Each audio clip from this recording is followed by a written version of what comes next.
Hello everybody, welcome to My Sail Avigna.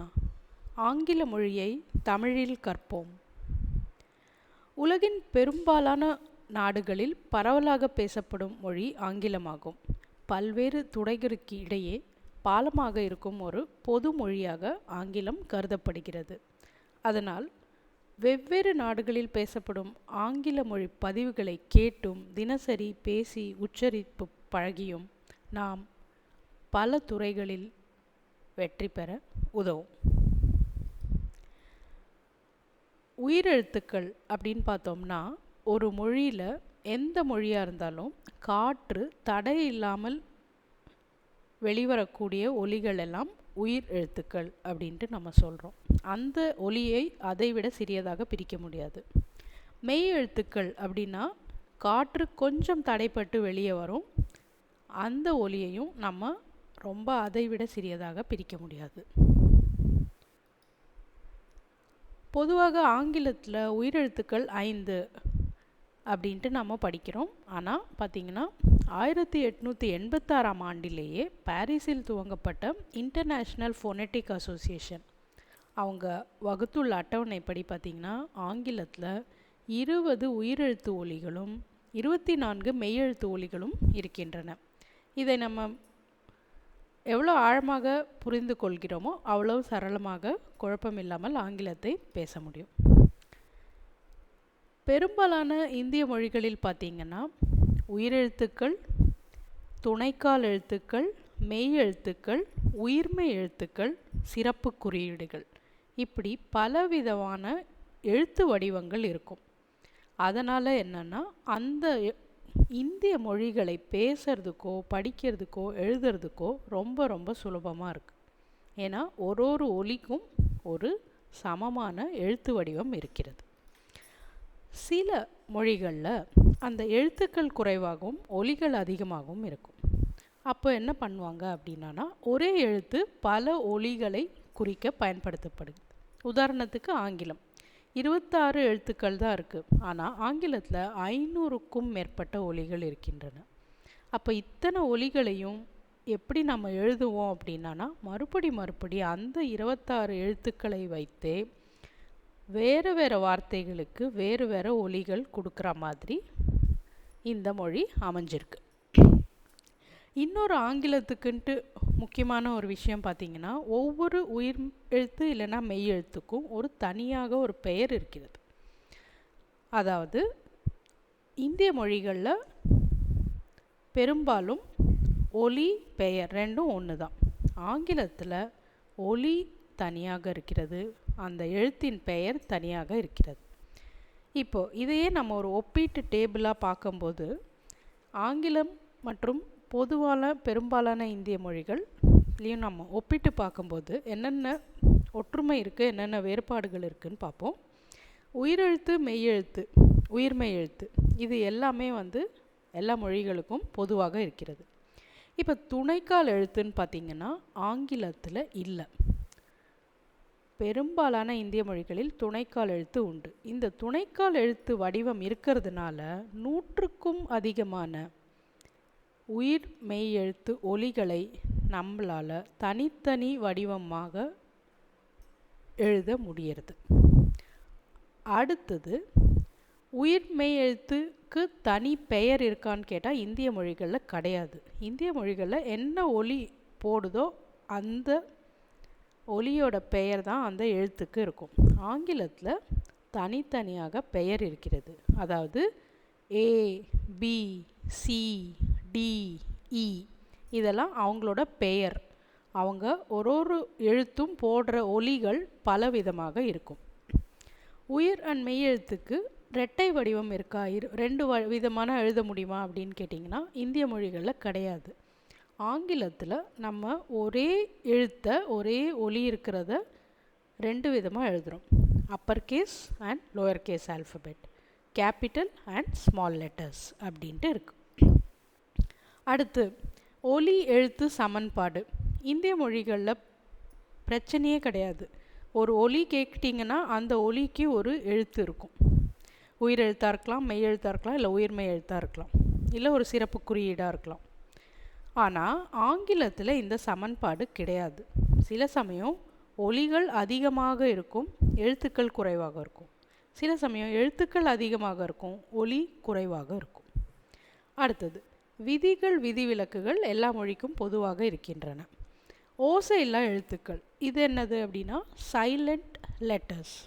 அந்த எழுத்து எழுதுவோம், ஆனால் அதை படிக்கும்போது ஒலி போட மாட்டோம். அதுதான் சைலண்ட் லெட்டர்ஸ். இந்திய மொழிகளில் அது கிடையாது. ஆங்கிலத்தில் பல தடவை நம்ம இந்த ஓசையில்லா எழுத்துக்களை பார்ப்போம்.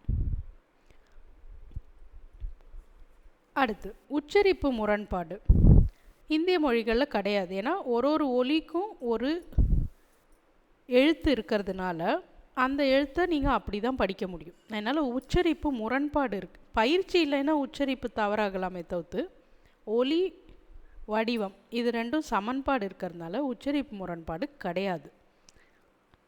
ஆங்கில மொழியில் ரொம்ப அதிகமான உச்சரிப்பு முரண்பாடுகள் இருக்கின்றன. அதை நம்மளோட உதாரணங்களை பின்னாடி பார்ப்போம். இலக்கண முரண்பாடு அது பார்த்திங்கன்னா இந்திய மொழிகளில் அவ்வளோவா கிடையாது. விதிகள் இருக்கும், விதி விலக்குகள் இருக்கும். ஆங்கிலத்தில் பார்த்திங்கன்னா பல தடவை இந்த விதி விலக்குகளையும் பின்பற்றாமல் பல வார்த்தைகள் இருக்கும். அது பற்றியும் நம்ம விரிவாக பின்னாடி பார்ப்போம். வேற்று மொழி கலவை இப்போ இந்திய மொழிகளில் பார்த்திங்கன்னா பெரும்பாலும் அந்தந்த பிராந்தியத்தில் பேசுகிற மக்களுக்குன்ட்டு பலவிதமான வார்த்தைகள் ஒலிகள் இருக்கும் அந்த மொழிக்கு ஏற்றா போல். அண்ட் பெரும்பாலான இந்திய மொழிகள் பல வார்த்தைகளை சம்ஸ்கிருதத்திலேருந்து எடுத்திருக்கு. அது ஒரு வழக்கம். ஆனால் ஆங்கிலம் பொறுத்த வரைக்கும் பார்த்திங்கன்னா அவங்களோட சொந்த வார்த்தைகளை தவிர பல ஐரோப்பிய நாடுகளின் வார்த்தைகளை அவங்கள அகராதியில் உள்ளடக்கி வச்சுருக்காங்க. பிரெஞ்சு மொழி, லத்தீன் மொழி, ஐரோப்பியாவின் கிரேக்க மொழி, இப்படி பல மொழிகள்லேருந்து எடுக்கிறதுனால உச்சரிப்பு முரண்பாடு நிறைய இருக்குது. எழுதுறது நம்ம ஆங்கிலத்தில் எழுதினாலும் அந்த வார்த்தையை பேசுறதுக்கு நம்மளுக்கு அது எந்த மொழியிலேருந்து வந்திருக்கு அப்படின்றது தெரிஞ்சிருக்கணும். இப்போ நம்ம பார்க்க போகிறோம் ஆங்கில உயிர் எழுத்துக்களின் பெயர்கள், வவல் நேம்ஸ் இன் இங்கிலீஷ். இப்போ கவனிக்கணும், நீங்கள் ரெண்டு வடிவங்கள் இருக்கின்றன. இந்த ரெண்டு வடிவமும் ஒரே ஒலியை தான் போட போகுது. இது கேபிட்டல் லெட்டர், இது small letter, upper case lower case அப்படின்ட்டு நம்ம ஆங்கிலத்தில் சொல்லுவோம். இப்போ இவங்க எல்லாருக்கும் ஒரு தனித்தனியாக ஒரு பேர் இருக்குது. அப்புறமா இந்த ஒரு எழுத்துமே வேறு வேறு ஒலிகளை போட்டுக்கிட்டே இருக்கும்.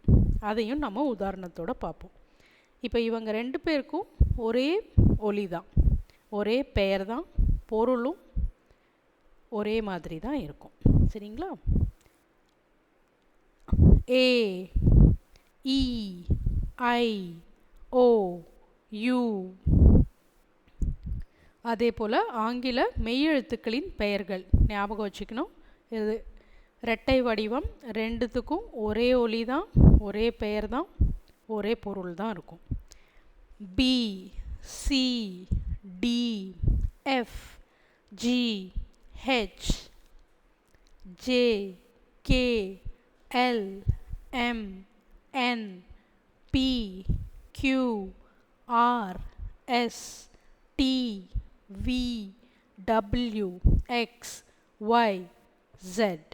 இப்போ நீங்கள் கவனிக்கணும், எப்படி தமிழில் இருக்கிற ழ பல மொழிகளில் இல்லையோ அதே மாதிரி எஃப், ஒய், ஜெட் இந்த ஒலி தமிழில் கிடையாது. அதனால் பல ஆங்கில ஒலிப்பதிவுகளை கேட்டு கேட்டு நம்ம இந்த உச்சரிப்புகளை பழக்கிக்கணும். இப்போ சில உதாரணங்கள் பார்ப்போம். என் பெயர் ஓ, நான் போடும் ஒலி அ. இப்போ கவனிச்சிங்கன்னா கேபிட்டல் ஓ எழுதியிருக்கு, ஸ்மால் ஓ இருக்குது. ரெண்டுமே ஒரே பேர் தான், ஒரே ஒலி தான் போடும். இப்போ முதல்ல நம்ம உதாரணம் பார்க்கும்போது முதல்ல என்ன பண்ண போகிறோம், அந்த எழுத்தோட பெயரை சொல்ல போகிறோம். அடுத்தது அந்த எழுத்துக்கான ஒலிகளை சொல்ல போகிறோம். அப்புறமா சேர்த்து படிக்க போகிறோம். அப்புறமா பொருளை புரிஞ்சிக்க போகிறோம். சரிங்களா?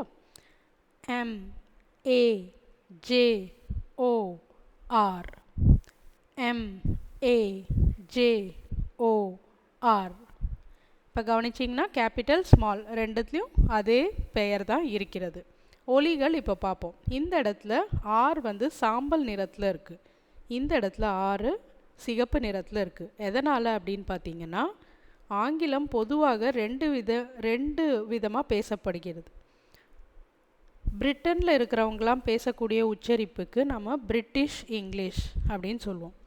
அமெரிக்காவில் இருக்கிறவங்களாம் பேசக்கூடிய உச்சரிப்புக்கு நம்ம அமெரிக்கன் இங்கிலீஷ் அப்படின்னு சொல்லுவோம். அதனால் ரொம்ப குறைவாக சில நுணுக்கமான மாற்றங்களோட உச்சரிப்பு இருக்கும். அதை நம்ம இப்போ பார்க்கலாம். இப்போ முதல்ல எழுதியிருக்கிறது பிரிட்டிஷ் இங்கிலீஷ். ஸோ அதில் இது ஓசை இல்லாத எழுத்தாக கருதப்படுகிறது. அதோட ஒலி என்னன்னு பார்ப்போம். MAJOR, மேஜர், முக்கியமான. அடுத்தது அமெரிக்கன் இங்கிலீஷில் பார்த்தீங்கன்னா MAJOR, இதில் இரோட சத்தம் நீங்கள் சொல்லும்போது கேட்கணும் கடைசியில். மேஜர், மேஜர், முக்கியமான. சரிங்களா? அடுத்தது MINOR,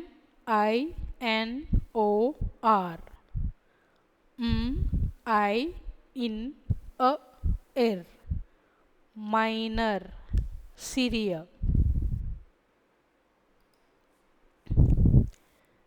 MIRROR, இதில் நீங்கள் கவனிச்சிங்கன்னா ரெண்டு ஆர் இருந்தாலும் ஒரு ஆர் வந்து சாம்பல் நிறத்தில் இருக்குது, கடைசியில் இருக்கிற ஆரும் சாம்பல் நிறத்தில் இருக்குது. அதனால் அந்த எழுத்துக்களுக்கான ஒலி நம்ம போட மாட்டோம். இங்கே கடைசியில் ஆருக்கு சிகப்பு நிறத்தில் இருக்குது, அதனால் இந்த ஒலியை நம்ம சத்தமாக சொல்லணும். ஸோ திரும்பியும் படிக்கலாம். மிரர், மிரர், முகம் பார்க்கும் கண்ணாடி. இது அடுத்தது பார்க்குறோம்.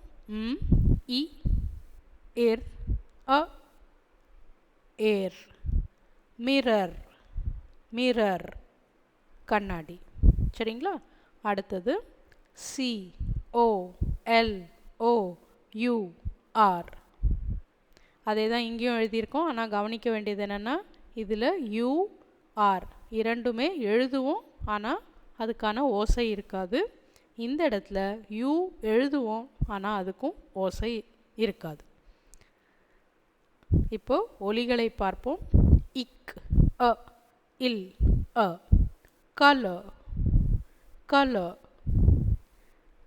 இக், இல், இர். கலர், கலர், வண்ணம். இப்போ நீங்கள் கவனிச்சிங்கன்னா இந்த ஓன்ற எழுத்துக்கு தான் நம்ம அப்படின்ற ஒரு சத்தத்தை போட்டுட்டு இருக்கோம். கவனிக்கணும், அது பேர் வேறு சத்தம் வேறு. அடுத்தது PARLOUR, அதே தான் இங்கேயும் எழுதியிருக்கோம். முன்ன பார்த்தா போல தான் UR, இங்கே ஒரு ஆர், எல்லாமே ஓசையில்லா எழுத்துக்கள். அடுத்த தடவை படிக்கும்போது ஆறு ஓசை இருக்கிறது. அதனால் இப்போ ஃபஸ்ட்டு பிரிட்டிஷ் இங்கிலீஷில் பார்ப்போம். இப், இல், பால், பால், அழகு நிலையம். அடுத்தது இப், இல், இர். இங்கே பார்த்தீங்கன்னா இந்த ஆறு சிகப்பு நிறத்தில் இருக்கிறதுனால பூரா படிக்கணும். பார்லர், பார்லர், அழகு நிலையம். அதை நம்ம வரவேற்பறை, முகப்பறை அப்படின்னு சொல்லுவோம். FAVOUR,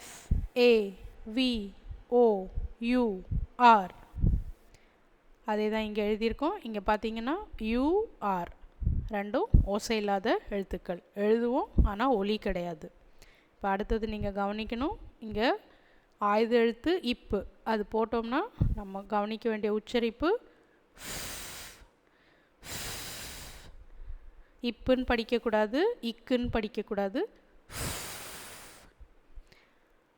A, U, A, favor, favour உதவி. அடுத்தது ஏ இவ் அ இர் ஃபேவர் ஃபேவர். அடுத்தது F L A V O U R, அதே தான் ஸ்மால் லெட்டர்ஸில் எழுதியிருக்கோம். இப்போ படிப்போம். இல் ஏ இவ் அ ஃப்ளேவர் ஃப்ளேவர் சுவை. அடுத்தது இல் ஏ இவ் அ இர் ஃப்ளேவர் சுவை. M A Y O R, இங்கே கவனிங்க, ஓஆர் இது ரெண்டுத்துக்கும் ஓசை கிடையாது, அதனால் அதோட ஒலியை பார்ப்போம். ஏ அ. இப்போ 2 உயிரெழுத்துக்கள் இருக்குது, அதனால் இதோட உச்சரிப்பு கொஞ்சம் வித்தியாசமாக இருக்கும். ம ம. ஆனால் பொதுவாக இந்த வார்த்தையை இப்படி அமெரிக்கன் இங்கிலீஷில் தான் நம்ம உச்சரிக்கிறோம். M A Y O R ஏ இ அ இர் மேயர் நகரத் தலைவர். அடுத்தது F A V O U R I T E. இதில் நீங்கள் கவனிக்க வேண்டியது, இது ஒரு விதிவிலக்கான வார்த்தை. இங்கே கவனிச்சிங்கன்னா ஓ யூ இ இது 3 ஓசை இல்லாத எழுத்துக்கள். இங்கே வர அந்த ஐ என்ற எழுத்துக்கு என்ன ஒலின்னு பார்ப்போம். ஏ இவ் இர் எ இட்.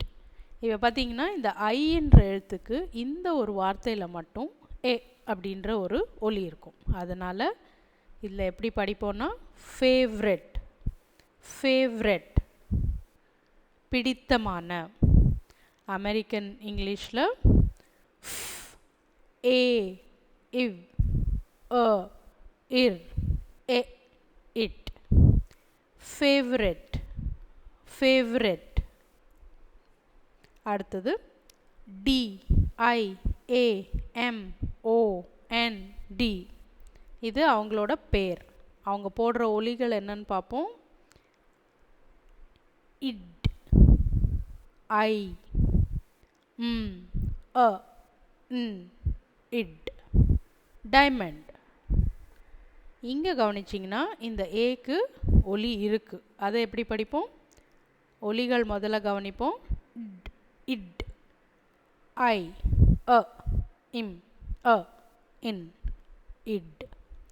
டயமண்ட் டயமண்ட், இந்த டைக்கு அப்புறம் இந்த ஆ ஒலி உச்சரிப்பில் வரணும். டயமண்ட் வைரம். இன்றைக்கி நம்ம ஓ என்ற பெயர் கொண்ட ஆங்கில எழுத்து போடக்கூடிய ஒலியை பார்த்தோம். பல உதாரணங்களோட மீண்டும் அடுத்த வீடியோவில் உங்களை சந்திப்போம். We will meet again. Thank you.